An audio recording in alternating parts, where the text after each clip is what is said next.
किसी ने वहां आया, मैं एक बार मैं प्रवचन कर रहा था, पूछा कि ये मंदिर बन रहे हैं और मंदिर से समाज को लाभ क्या होता है। मैंने बोला और आध्यात्मिक और नैतिक लाभ तो आपको समझ में नहीं आएंगे, क्योंकि अगर आते तो आप ये प्रश्न कभी मुझे पूछते नहीं। Let's talk about how mandir plays an important role in the economy of the country. Bharat के अर्थतंत्र में मंदिर का रोल क्या है, उसमें तो फिर कोई मना कर ही नहीं सकता, कोई आर्ग्यूमेंट कर ही नहीं सकता। भारत में 35 लाख मंदिर है, छोटे मोटे। कोई मंदिर में सिर्फ एक पुजारी है, और बड़े बड़े जो मंदिर होते हैं, रामेश्वरम होता है कन्याकुमारी में, वहां जगन्नाथपुरी होता है, पशुपतिनाथ नेपाल होता है, हमारा स्वामीनारायण अक्षरधाम दिल्ली में होता है। वहां 800, 1000, 1500, 2000 लोग एम्प्लॉइज होते हैं, मतलब तनख्वाह वाले लोग होते हैं। और कोई मंदिर में 1-2 होते हैं।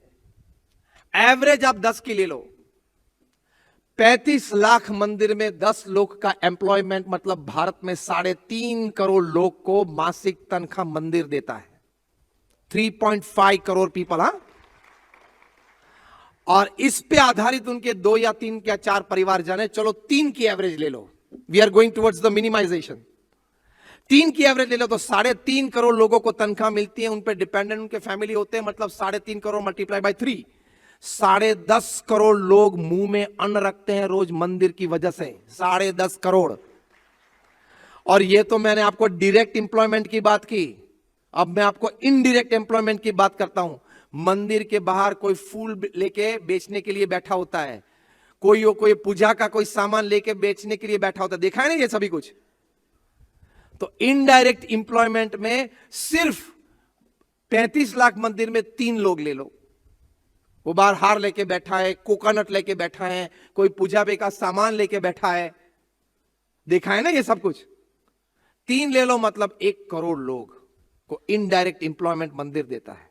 Again multiply by 3, that is 3 crore people. So 10.5 मतलब प्लस 3, 13.5 करोड़ हुए। अब ऑक्सिलरी एम्प्लॉयमेंट ले लो मंदिर की वजह से। चलो नागपुर में से किसी ने बस निकाली, जगन्नाथपुरी दर्शन के लिए ले जाते हैं, और आपने अपने बूढ़े मां बाप को वहां टिकट करवा के बिठा दिया कि चलो इसने अच्छी बस निकाली, ये मुझे ले जाना था, मेरा टाइम इसने बचाया। ये तो मैं हंसते हंसते बात कर रहा हूं, लेकिन ये ऑक्सिलरी एम्प्लॉयमेंट कि नागपुर से किसी ने बस निकाली जगन्नाथपुरी दर्शन के लिए, और 50 लोग ने रजिस्ट्रेशन करा, बस चली नागपुर से जगन्नाथपुरी तक पहुंचती है, 2 रात बीच में रुकती है, तो जहां होटल स्टे हुआ वहां इकोनॉमी चर्न हुई ना, यस और नो? वहां इकोनॉमी चर्न हुई, होटल स्टे हुआ, वहां कुछ ये 50 लोगों ने कुछ स्थानिक 2-3 वस्तुएं खरीदी, बच्चों के लिए, परिवार के लिए छोटी मोटी चीज खरीदी कि दादा आप जगन्नाथपुरी जाते हैं तो मेरे लिए ये ले आना, ये ले आना, और वहां कुछ खाया पिया। वहां जो स्ट्रीट हॉकर्स होते हैं उसके पास से किसी ने केले लिए, इकोनॉमी चर्न हुई ना। इसकी तो कोई गिनती नहीं है कि ऑक्सिलरी एम्प्लॉयमेंट मंदिर के द्वारा कितनी होती है। That is also running in two crores. So throw away last figure is 20 crore people in India put a morsel of food in their mouth every day because of मंदिर। 20 करोड़ लोग भारत में कुछ मुंह में अन्न रखते हैं रोज, वो मंदिर की वजह से होता है। क्या आप मंदिर का विरोध करते हो? मैं अभी भी आध्यात्मिक बातें नहीं कर रहा हूं, वो तो कम समझ में आएगी लोगों को। I am directly talking of economy, अर्थतंत्र की बात कर रहा हूं, जिसका आप विरोध कभी नहीं कर पाओगे। Reliance industries limited RIL Bharat की सबसे बड़ी एम्प्लॉयमेंट जनरेट करने वाली कंपनी है, वहां 3 लाख एम्प्लॉइज हैं, और सिर्फ मंदिरों में डायरेक्ट एम्प्लॉयमेंट में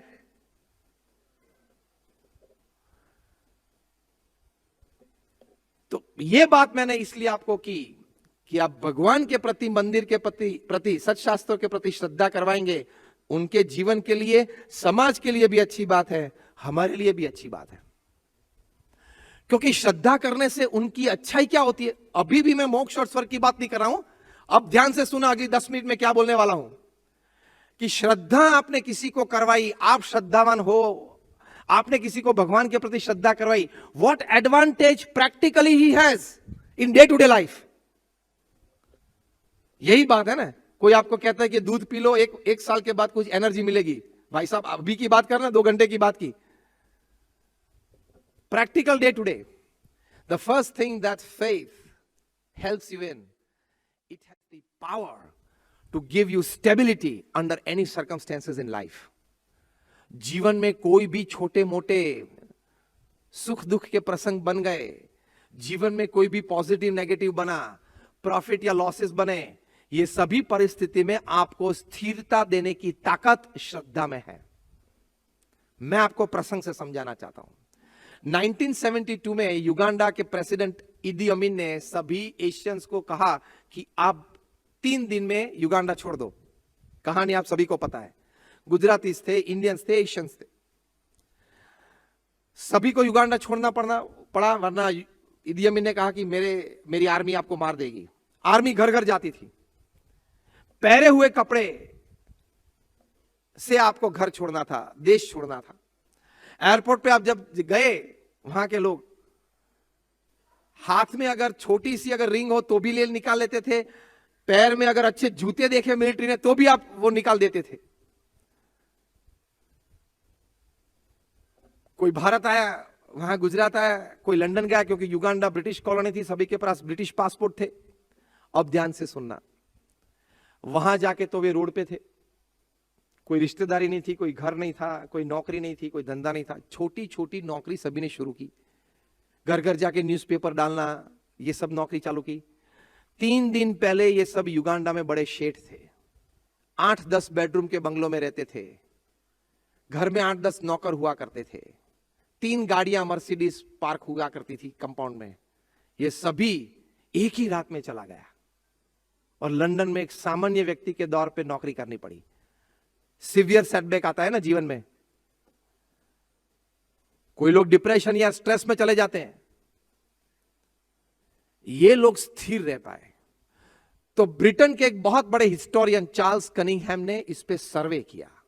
2000 ऐसे लोगों को मिले जिनको युगांडा छोड़ना पड़ा था, सभी समृद्धि वहां छोड़नी पड़ी थी और भागना पड़ा था, और रोड पे आ गए थे, करोड़पति थे, रोडपति बन गए थे। उन सभी को मिले, सभी को प्रश्न पूछे, सभी के बारे में जानकारी प्राप्त की, सभी के पास से एक ही उत्तर मिला। सभी ने कहा कि जब भारत से युगांडा गए थे, सामान्य थे, वहां मेहनत की, भगवान की कृपा हुई तो वहां कुछ मिला। अब कुछ प्रसंग बना जीवन में, प्रारब्ध होगा कि सब कुछ छूट गया, लंदन आ गए, यहां मेहनत करेंगे, भगवान की कृपा होगी तो यहां कुछ बनाएंगे।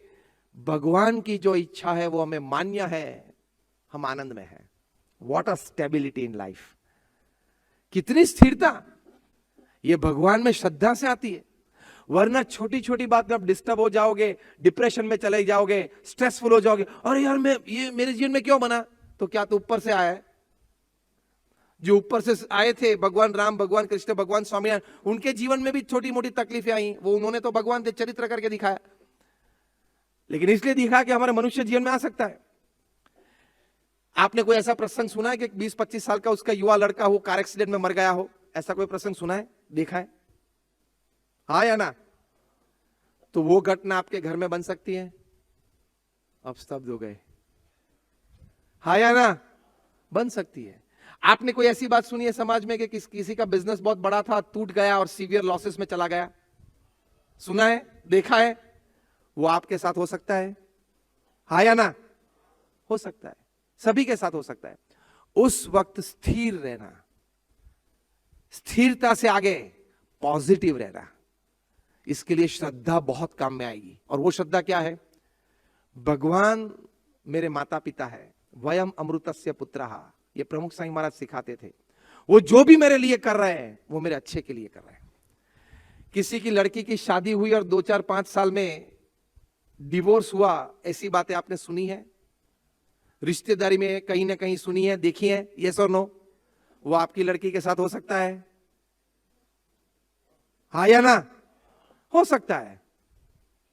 नहीं, मैं तो वो देखना नहीं चाहता हूं, लेकिन भगवान ने तय किया कि आपको दिखाना है, तो क्या करेंगे आप? जैसी भगवान की इच्छा, उस रूप जो श्रद्धा है उसमें बहुत ताकत है। और इस घटना का अगर आपने स्वीकार नहीं किया तो आप कर भी क्या लोगे बताओ? Can you challenge him?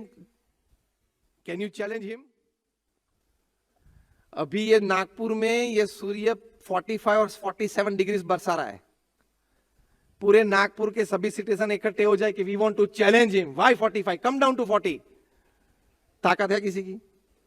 वो इतना दूर है, इतना ताकतवर है, उसके पास तेज और गर्मी इतनी है, और उसने कहा ऐसा, आप नागपुर वाले ये समझते हो कि आपको मुझे चैलेंज करके 5 डिग्री कम कर देना है? ओके चलो मैं 5 डिग्री बढ़ा देता हूं, और 50 और 55 कर दी तो एक भी एसी काम नहीं करेगा। तो ये भगवान को कोई चैलेंज नहीं कर सकता। वहां तो नम्र भाव से, भक्ति भाव से उनकी इच्छा अनुसार स्वीकार कर लेना है, तो वे समझेंगे कि ये मेरा भक्त है, दास है, तो सुखी कर सकते हैं। इस प्रकार की श्रद्धा की समझदारी अपने परिवारजन को देना, that is called in the joy of others. अपने बच्चों को बोलना कि बेटा जीवन में सक्सेस भी हो सकते हैं, फेलियर्स भी आ सकते हैं। ऐसी बातें रात को बैठ के करना। मैं जब टीचर्स को बात करता हूं, प्रोफेसर्स को, उनको भी ये बात समझाता हूं कि देखो आपका पीरियड, स्कूल में जो पीरियड होता है, क्लास में जो पीरियड होता है, आपका 40 मिनट्स का है, तो 35 मिनट आप अपना विषय पढ़ा लो, और 5 मिनट में ऐसी इंस्पिरेशनल बातें अपने बच्चों को करो कि बेटा सक्सेस भी आता है जीवन में, फेलियर भी आता है। अभी पिछले कितने दिनों से बेचारा विराट कोहली खेल ही नहीं रहा है, हाँ या ना? अब इंडिया का स्टार बैट्समैन, लेकिन अभी आउट ऑफ फॉर्म है। This is part of life, this is part of life. बड़े बड़े दिग्गज थे बॉलीवुड के, बड़े बड़े स्टार से सुपरस्टार थे, आज वो दिखते भी नहीं है। तो this is sine wave, up and down. ये इस प्रकार की समझदारी देते हो, उसके साथ बोलना कि बेटा ये भगवान ने प्रारब्ध और कर्म के अनुसार हमारे ये जीवन का निर्माण किया है, तो सुख दुख तो आते रहेंगे, सहन कर लेना। ये श्रद्धा की समझदारी देना, it is called in the joy of others. दूसरों के आनंद में हमारा आनंद है, दूसरों के सुख में हमारा सुख है। ये बात प्रमुख साईं महाराज ने की है कि अन्य को ये बात समझाना, तो उससे ये बड़ी बात हो सकती है। और अनेक प्रकार का लाभ आप अन्य को श्रद्धावान करेंगे, भगवान के प्रति श्रद्धा दृढ़ करवाएंगे, तो उनको भी होगा। तो मैंने आपको ये 3 बातें बताई कि in the joy of others lies our own. उसमें क्या बात है? प्रथम बात है कि अपने आप को कैरेक्टर की दृष्टि से ठीक ठाक कर लेना, ताकि आपकी दुनिया ठीक हो जाए। कोई बुरी आदत है, हैबिट है, तो छोड़ देना, वो पहली बात बताई। दूसरी बात बताई, जो 3 बात मुख्य है, कि सेवा में प्रवृत्त होना, तो that is called in the joy of others. दूसरी बात बताई कि आप अच्छी समझदारी परिवारजन और अन्य को देना, तो वो है इन द जॉय ऑफ अदर्स। और तीसरी बात बताई, श्रद्धावान होना और श्रद्धा अन्य को प्रेरित करना, वो उनके लिए सुखाकारी की बात होती है। तो सेवा, समझदारी और श्रद्धा, ये 3 बात आप मेरे साथ रिपीट करें। सेवा, समझदारी और श्रद्धा। इन 3 बातों में अन्य के लिए सुख है और मेरे लिए भी। Thank you very much.